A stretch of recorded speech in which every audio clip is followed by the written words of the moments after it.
Afternoon, ladies and gentlemen. It's a pleasure to be here with you at the end of a very long, but I think a very successful week.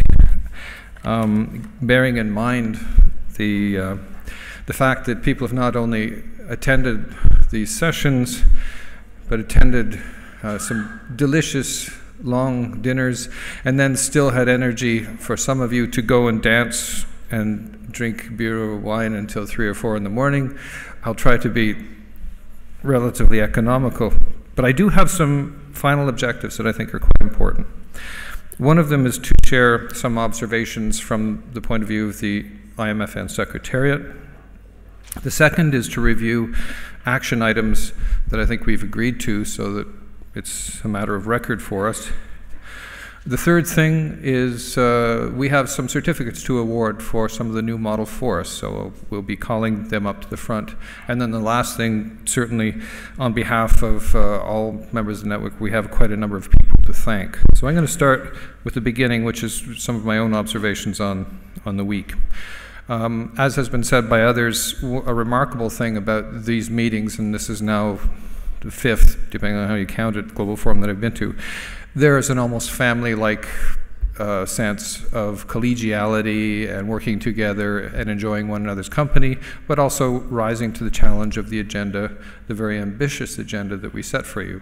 So on behalf of the Secretariat, I'm eternally grateful for the fact that when all of the work that CESA4 did and our Spanish colleagues and us and you did to come together, that you made the effort, you took on the agenda, and we achieved some results that I think are worth the trip here and our efforts. At a very broad level, I would remark that it is a very good thing to find yourself in the right place at the right time. But there's a couple of conditions on that. And one is you have to know you've arrived. And the second is you have to know what to do once you get there. And I think that in the case of the Model Forest Network, it has arrived.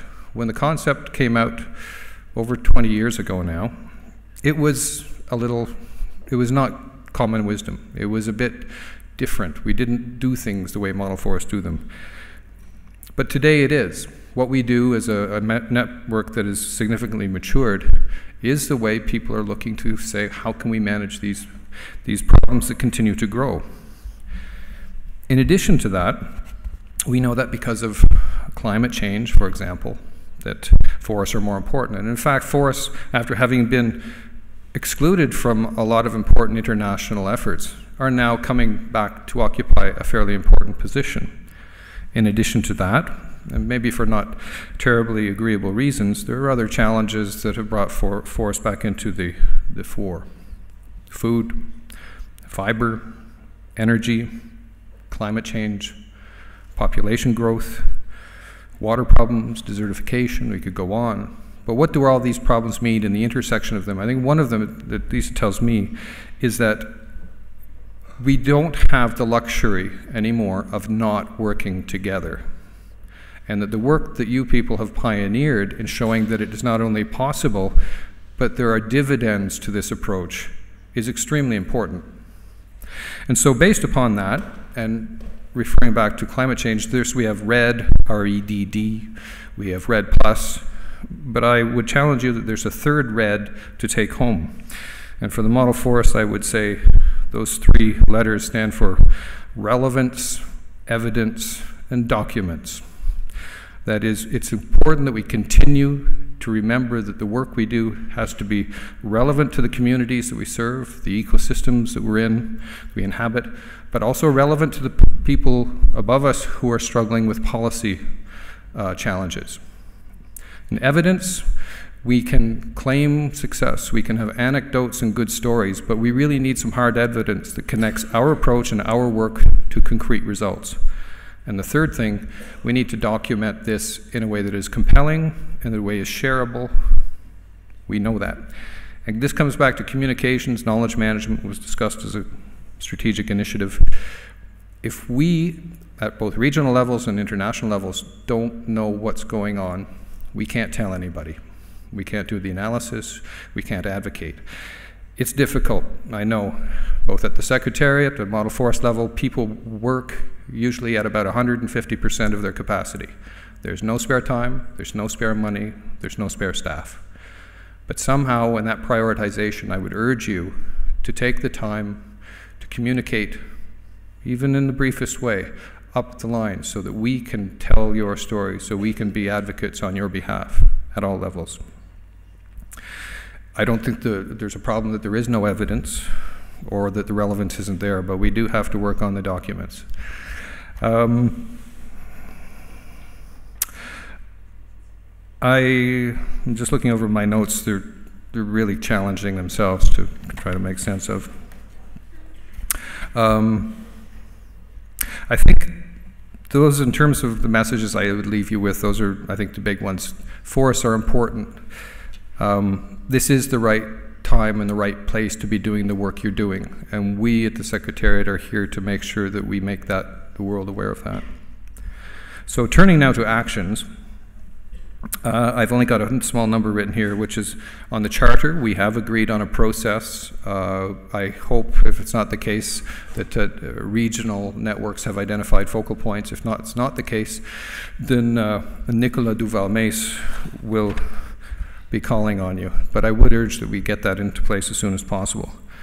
On the strategic initiatives, I'm very pleased to see that we did what we were challenged to do, which is identify actionable items so that we know when we leave here what we have to do to follow up. And it's going to be tough. I think Theo was saying that the work starts here. And in fact, we know that when we get back to our offices, there's going to be a week's worth of work waiting for us because we were here and not able to do it. Life will get in the way of this, but I urge you again, make those nominations. Who's going to lead on these strategic initiatives? I think it's worth saying on the strategic initiatives that they're not going to be attractive to all model forests uniformly. And it's completely acceptable for a model forest to say, I don't think I'm interested in this one or that one, or in fact, maybe all of them.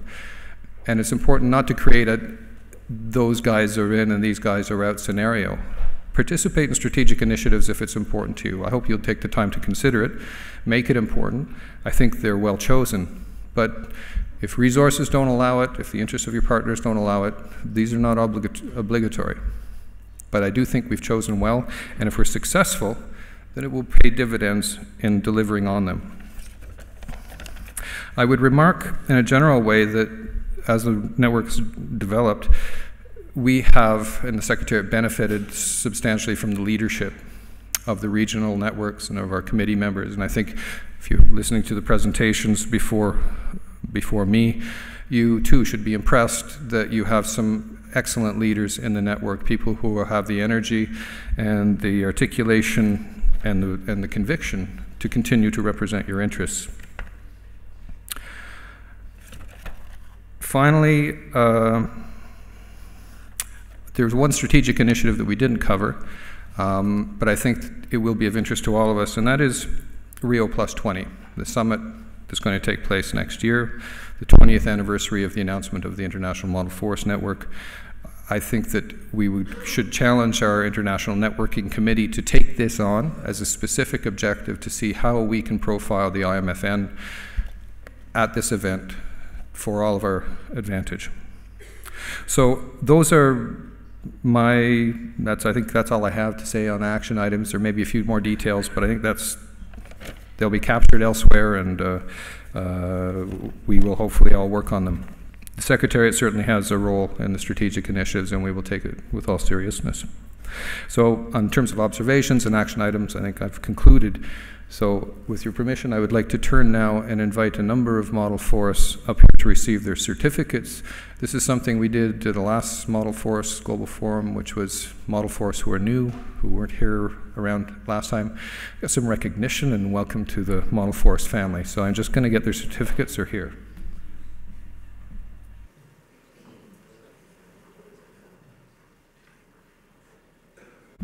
And they're very big, serious certificates as well. So, could I please invite up representatives from the Colinas Bajas Model Forest, Risaralda Model Forest, Carude Watershed Model Forest, Weberville Community Model Forest, Clayoquot Forest Communities, Tucumán Model Forest, please come up on the stage. Chortega Model Forest, Los Altos Model Forest, and unfortunately they're not here to be represented, but the Kyoto Model Forest of Japan, which has an exceptionally interesting model of corporate social responsibility, is not here, but we should acknowledge them as well. So ladies and gentlemen, can I please invite you to give a big round of applause to these new members of the Model Forest and welcome them sincerely. Thank you. Maybe you can help me. Salinas Bajas. Salinas Bajas. Gracias. Thank you. Gracias. Muchas Felicitaciones. Rizaralda, Francisca.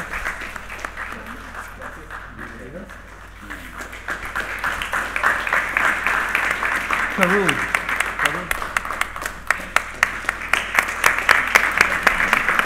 Besseau.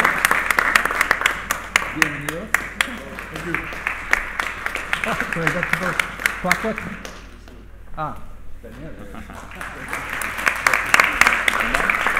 Tucumán.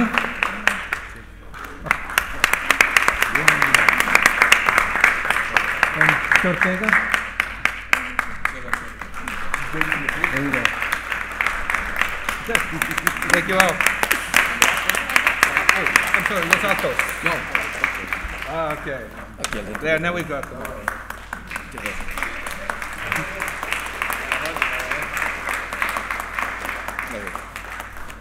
Thank you all very much and welcome.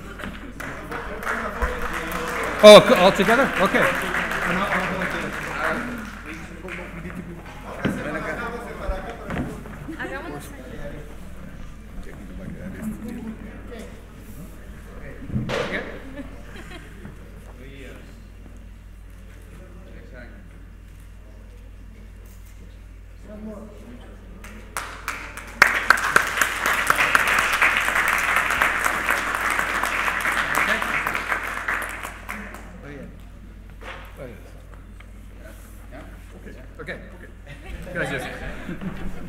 Okay, thank you all. There's one more very important order of business, at least for me, before I leave the stage. And that is to say some well-deserved thanks. Saying thank you is inadequate to the level of effort that was put out and what we benefited from this week. So certainly, beginning with our host model forest, the Urbion Model Forest, we wish to thank them and their president, Fidel, the city of Burgos, the region of Castilla y León, the government of Spain for all of their substantial support, and certainly, of course, my own government of Canada, who provided some significant support so this could happen. So for all of our Spanish, Canadian, higher level partners, thank you very much.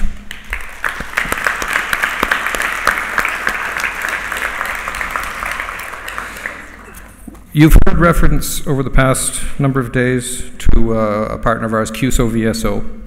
And I think that we would be remiss if we didn't acknowledge that they have played a significant part in the development of model forests, first in Latin America, but also now in Africa. And we continue to benefit from their participation, their support, and their energy. So I would like to particularly identify VSO for our thanks.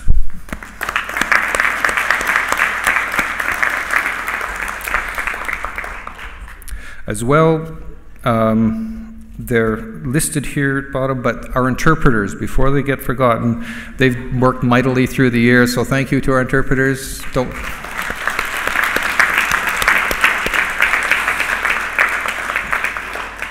Miguel told me that there were somewhere between 80 and 120 volunteers.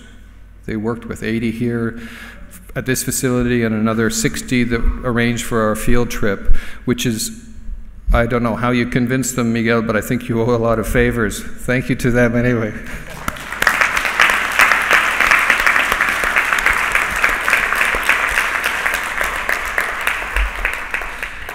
And I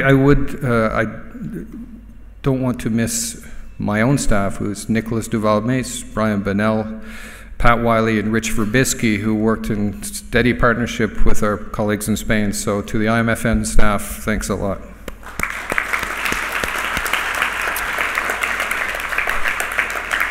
And finally, I'm sure people are being missed, certainly to you who made the time out of your schedules to come. We're grateful for all of that and your hard work.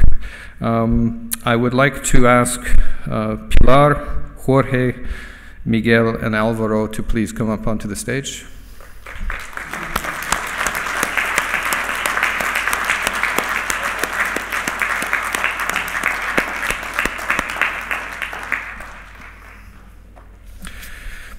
You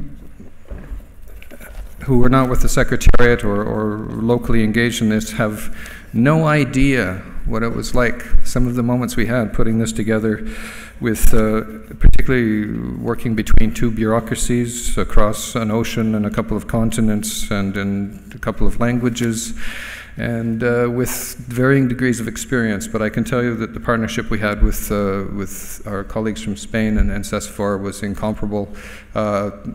Full credit is due to them for everything from the signage to the fact that you got here, that you were accommodated, that you had a package. When you had a question, there was an answer. When you were impatient, you found somebody who was patient. So for all of that, thank you eternally.